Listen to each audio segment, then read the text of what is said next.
ایکسپریس چینل لیدونکو السلام علیکم. ستړي مشئ په موکړه د نن تازه لاندو مهمو خبرونو ته.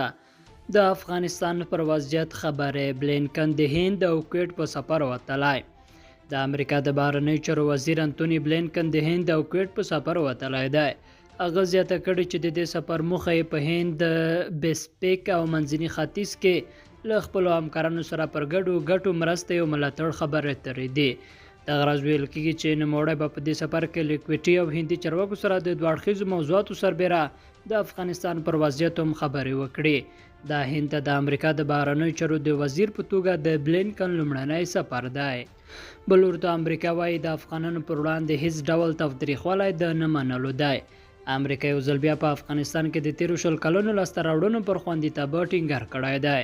په کابل کې د امریکا سفارت له لوري په خپره شوې خبرپاڼه کې راغلي چې دوی په ټول افغانستان کې د هدفي وژنو لړۍ د حیاتي زیربناو تخریب او د افغانستان د تیر 20 کلونو لاسته راوړنو پر وړاندې ګواښونه اعلامیې او نور اقدامات په کلکو ټکو خاندي.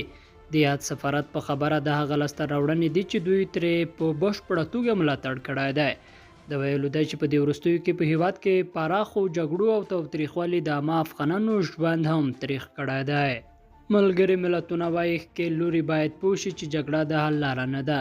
د افغانستان لپاره د ملګرو ملتونو ځانګړی استازي دیبورا لینس په افغانستان کې د ملکي وګړو د مرګ ژوبلې کچې لوړېدو ته په اشارې ویلي چې د روان کال په لومړیو 6 میاشتو کې د جګړو له امله د ملکي وګړو مرګ ژوبله خپل اوج ته رسېدلې ده او دوی له دواړو ښکېلو لوري غواړي چې هر څه ژر جګړه ودروي او د خبرو له لارې افغانستان تلپاتې سولې ته ورسوي.